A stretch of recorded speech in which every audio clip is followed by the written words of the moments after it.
Finally, the UFC returns back to action with our first event of the 2025 schedule in the form of UFC Vegas 101. Obviously, they headed back to the Apex for the first event, but let's just be happy that they're actually giving us an event. This event is headlined by a strawweight rematch between Mackenzie Dern and Amanda Ribas, a fight that took place over 5 years ago, and Ribas was able to hand Dern the first loss of her professional career.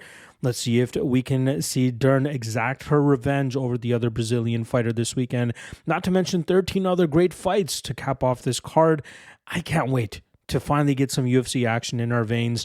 And obviously, this is the quick picks version of the full card breakdown for UFC Vegas 101. If you're looking for more in-depth breakdowns for this card, I dropped the MMA Lawcast earlier this week, and you'll see a link to the description in the description below to that podcast. This is the quick picks. I'm getting right to the point for every single matchup, taking 20 to 30 seconds on every single fight, just so you can get the word in quickly. Otherwise, if you still have some questions about a specific matchup, check out the MMA Lawcast from earlier this week. Also, quickly, I want to plug the Legacy Warriors podcast, which I dropped last night. It's covering LFA 199, and again, this week I do not have access to my studio, and I'm tied in terms of the amount of time that I have to dedicate to this. Got my in-laws visiting from out of town, but still getting out the content as I can. But obviously the production value and the videos not really there, but I'm sure you guys still appreciate me dropping the content. So Legacy Warriors podcast covering LFA 199 dropped last night. Make sure you guys check that out. And then check out the rest of the YouTube channel for all the other great content that I dropped for UFC Vegas 101. All right. Without further ado, hope you're laced up and ready to go, because we're off and running with the first fight of the night between Aliev going up against Solecki. I believe this is a great fight for Aliev to return after a hiatus, since he hasn't fought since February of 2023 after dealing with a leg injury. I think his wrestling heavy approach here will allow him to stay safe against the BJJ black belt of Solecki, allowing Aliev to grind this fight out and win it on the scorecards. Next up, Fatima Kline going up against Victoria Dudakova. Kline was expected to compete on the Contender Series this past season, but jumped in on short notice up a weight class against Jasmine Jasudavicius to get right into the UFC. After getting out-muscled and out-grappled in that matchup, I'm expecting her to showcase why a lot of people were so high on her coming into the UFC as she returns to her actual weight class at strawweight, and I think that would be enough for her to go out there and grind out Dudakova and maybe even find a submission later on in this matchup. Next up, Magomed Gadzhiyasulov going up against Bruno Lopes. Gadzhiyasulov is a decent prospect, but I think that he's just not as good as most people are making him out to be. We saw him almost get finished by Brandon Ribeiro, something that Ribeiro was able to do against Lopes, but I think that Lopes has a good enough grappling game that he can stay out of too much trouble against Gadzhiyasulov, maybe even pick apart Gadzhiyasulov on the feet and eventually find a finish or win this fight on the scorecards. Give me the Brazilian to pull off the upset. Next up, Ernesta Kareckaite going up against Nicole Caliari.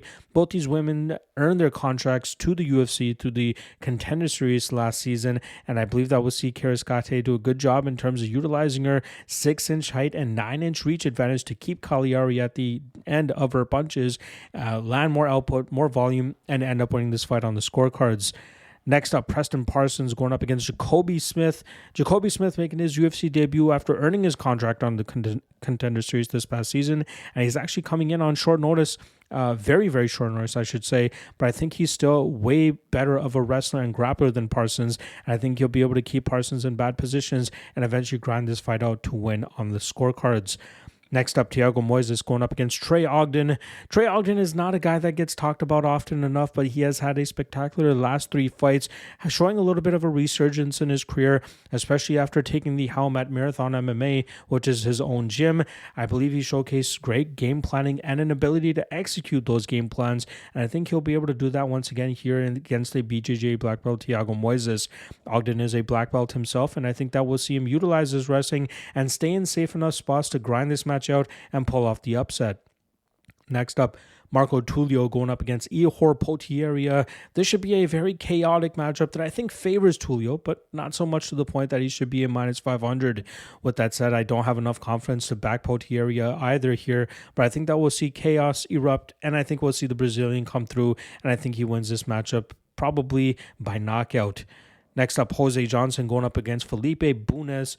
Johnson is a very long and lanky flyweight standing at 6 foot tall and a 71-inch reach. I believe that he'll utilize that length and reach to keep Felipe Bunes at distance, really get into his groove with his striking, and then from there really start to pick him apart and end up winning this fight on the scorecards. Next up, Punahele Soriano going up against Uroš Medic. Puna is a very solid wrestler, as he showcased in his last matchup, which was his welterweight debut against Miguel Baeza.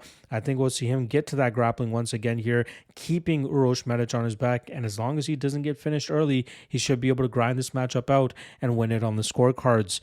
Next up, Christian Rodriguez coming in against Austin Bashi. Both guys are high-level prospects, but I think all the hype is currently on Bashi because of the Contender Series matchup that he had, but also the 13-0 unblemished record. I believe Rodriguez is a good enough scrambler and good enough defensive grappler that he should be able to cause Bashi trouble in terms of trying to establish a dominant position. And from there, Rodriguez should be able to get this fight to the striking realm. I think he is the cleaner and superior striker, and that will allow him to land more damage on Bashi and eventually win this fight on the scorecards. Next up, Chris Curtis going up against Roman Kopylov. Curtis will always be at a disadvantage as long as he chooses to fight at middleweight, something that he's done ever since joining the UFC. But Kopylov, obviously a superior striker, he should be able to touch up Curtis. Things could get shaky in deep water for Kopylov as he often shows bad body language and his cardio starts to fall off the tracks, which is where Curtis could potentially take advantage of him. With that said, I still have to lean with Kopylov as I think he's a superior striker and has enough sting on his shots to be the second person to finish Chris Curtis by knockout in 43 professional fights. Next up, Cesar Almeida going up against Abdulrazak Alhassan. Both guys are solid strikers, mainly Alhassan with the power and Almeida with the technical combinations. I do have to lean Almeida, and I think he'll be able to shut down any type of judo that Alhassan looks to implement, allowing him to keep this fight on the feet, pick apart Alhassan, and win this fight on the scorecards.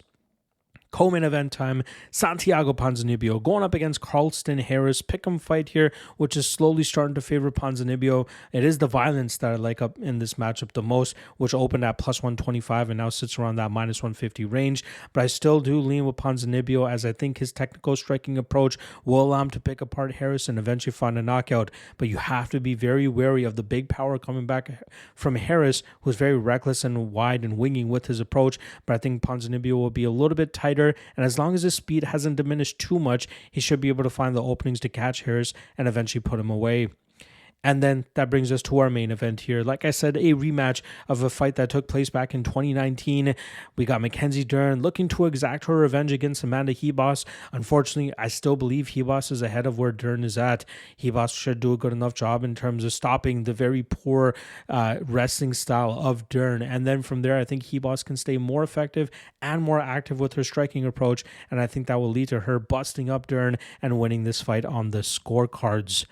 There you guys go. Full card breakdown quick picks for UFC Vegas 101. I'll see you guys later today for the free parlay as well as the prop drop segment. See you guys then. Peace.